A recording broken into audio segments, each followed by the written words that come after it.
Okay, hi, welcome back to VeloNews TV. Here we are again at University Bikes in Boulder, Colorado, joined by Slipstream Chipotle rider Jason Donald. Thanks for joining us. Thank you for having me, Neil. The people who are watching at home might not realize that across the street from University Bikes is Chipotle Burritos, where you were just before you came over here. How often do you eat Chipotle Burritos? The past couple of weeks, it's been about 4 times every 7 days or so. After all the big rides, it's the best post-race meal you could have. And so, I know somebody had told me that Jonathan Vaughters has a card that he can get a free burrito anytime. Is that true for all the guys on the team? Yep, it's true. I've got mine on me right now. Can we see it? Yep. Okay, I want to take a look at that. Because I probably eat 3 or 4 burritos a week, and I'm paying for them. Oh, so this is sort of coveted. It is. I'd heard it was silver. I don't know if you can. It's even got your name on it, Jason Donald.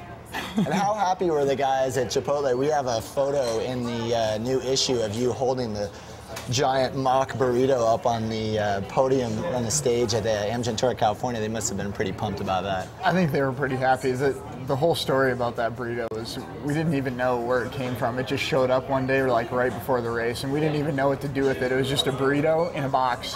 And you're like, well, maybe we should just take this up on the podium with us. And fortunately, we were lucky enough to be able to take it up there and show it off. So. And now it's in the magazine. Funny how that happens. Well, I was going to clown around with you a little bit and sort of ask you what the season highlight has been, but I think we all know the answer to that. Tell me, first year pro team, last year you're riding, you're scraping by, you get signed with Slipstream, and then boom, first race, biggest race of the year, first race of the year, and you come this close to taking the prologue. What was that like?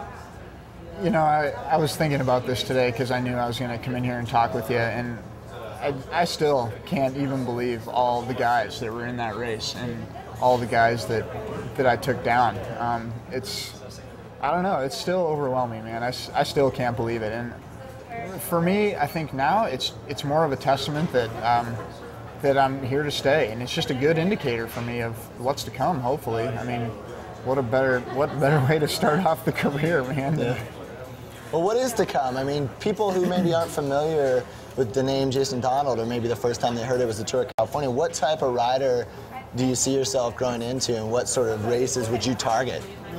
I think right now, Vaughters has me set up as more of a stage racer, which is kind of what I was last year. I'm more of a climber, and I've been talking with him lately. After the Tour of the Bahamas, which was a totally flat race, I had a couple of really good sprint finishes. And I think what he's kind of looking for is the guy that can make it over the climbs in the front group and then out-sprint those guys at the end of the race. So they've never really had somebody like that. Most of their guys are climbers, but they're all pretty slight of build, so it's harder for them to sprint. And hopefully I can fill that niche for them. Well, it's interesting that last year you rode for the Einstein Bagels team, and a couple guys from that team, yourself, is it Ryan Hamady, yep. And Jonathan Garcia? Did you all come from running backgrounds? Is that correct?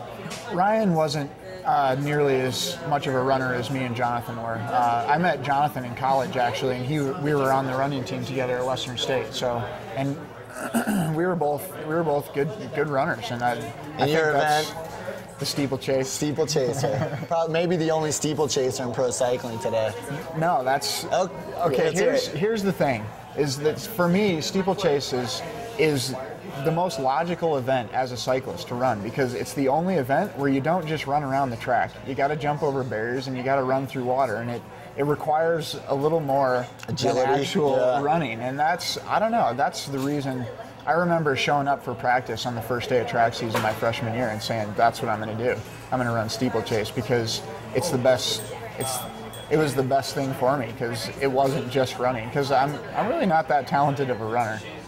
I thought it was interesting at the stage or the press conference after the prologue when you finished second to Levi, and Jonathan Vaughters was saying that we've all heard about, runners, you put them on the bike and they're fit and they can run on the bike, but he paid you a compliment and said, Jason actually has his wits about him in the pack, and he can handle a bike, and he's got the race savvy. And maybe never, some people might not think of the difference, but yeah, the talent alone may not get you to the front of the race. You gotta be able to sort of put it all together as it's happening. Yeah.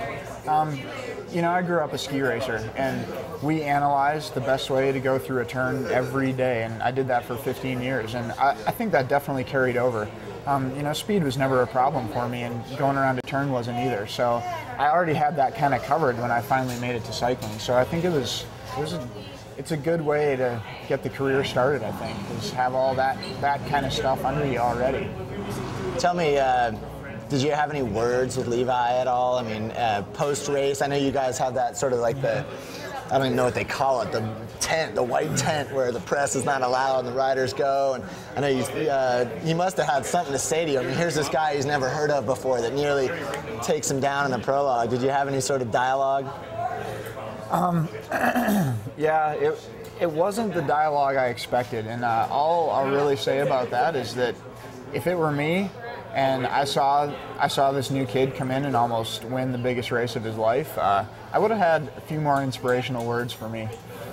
You know, I think the best way I know how to put this is that he really was threatened. Yeah. And I get a lot of satisfaction out of watching how hard he went in the prologue to beat me, because he went pretty hard, and I think I scared him a little bit, and I think that's why he didn't really have too much to say to me. Sure. So that's okay, though. He wanted to ride back in the Santa Rosa in that leader's jersey, and he didn't want some no-name Jason Donald, some punk kid, taking that spot. Well, you know, it's funny because I was actually at the finish of the prologue, and you know, I was talking to guys like Cancellara and Hincapie and Danielson coming through, and looking at, you know, what's the fastest time? Jason Donald. Who?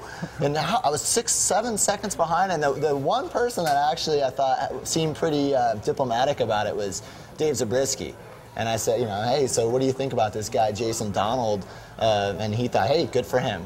You know, that's what cycling's all about, is that on any given day, someone can rise to the occasion. And here's, you know, second place in the World Time Trial Championship last year. And you know, it's just interesting to see the reactions. But maybe the wind was a little bit of a factor, a little bit there for you. No way, man. Not a chance. I'm not. No way. Ben Day in the background. No way. I'm not. No way. I'm giving myself credit for that one. I have to. That's just how, you know. I saw how hard he had to go to beat me, and you know, I would like to say that, you know, Dave Z's reaction to it is a little more how I think I would have handled it. So that's good, man. Well, you know, let me ask you a quick, Team Slipstream, there's some big expectations this year, obviously, trying to get into races like Criterium International and Paris-Roubaix, looking to get Pro Tour possibly next year. So far, it seems like the team has really stepped up, really aggressive at the Tour of California. We see Frischkorn and Steven Koza, 5th and 6th at the 3 Days of West Flanders. Can you talk to me a little bit about what the feeling is like? I mean, obviously, there's a lot to prove, and it seems like so far, everybody's kind of stepping up and filling those expectations. I think one of the things that JV always stresses is that he's built a team from the ground up, and that he took a bunch of kids who are pretty talented but no experience and real young, and he's built them up into these aggressive, solid, really, really good riders.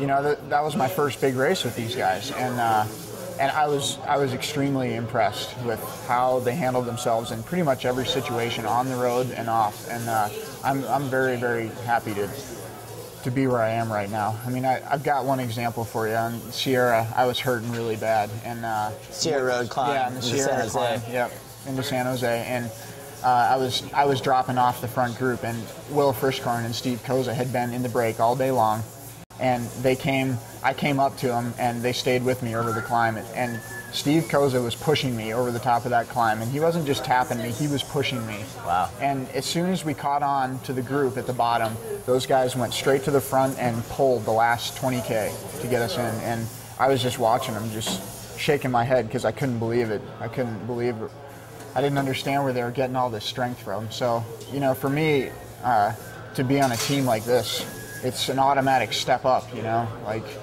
trying to live up to their expectations, and I'm really, really happy to be with these guys. One last question. There's a little rumor that's been going around, and I've had some dialogue with your boss, Jonathan Vaughters, that Slipstream may sign some pretty big-name American riders for next year, including guys like Zabriskie, Van de Velde, Leipheimer, Hincapie, who knows. Have you heard that rumor? Do you have any comment on that? And regardless if you've heard it or not, or what your first comment might be, what would your thoughts be about seeing the team head in that direction next year? You know, like Vaughters has always said, he's signing a big name rider. For us, being the team that we are and how slowly and methodically we've built up over the years, signing a rider like that is icing on the cake, and that would be, I think that is the last ticket for us to get into the Pro Tour, and riding with those guys, especially on the same team, you know, that's another stepping stone that we can take an improvement in riding well in the Tour and not just being there. So I think that'd be pretty cool, man. It's got to be a little surreal having been riding for an amateur team last year and potentially Pro Tour team next year. Yeah, it's a large step up. You know, the learning curve has been very steep for me, and I'm okay with that. You know, I think I've adapted all right to it, and like I say, I'm really happy to be with these guys. Well, I think a lot of people were pulling for you when you were top guy in that prologue. I know I was. I mean, Levi, if you're watching, nothing personal, but everybody loves to see the underdog, you know, upset the favorites, and you came real close. Thanks for joining us, Jason. Thanks a lot, Good luck with everything. Appreciate it. All right.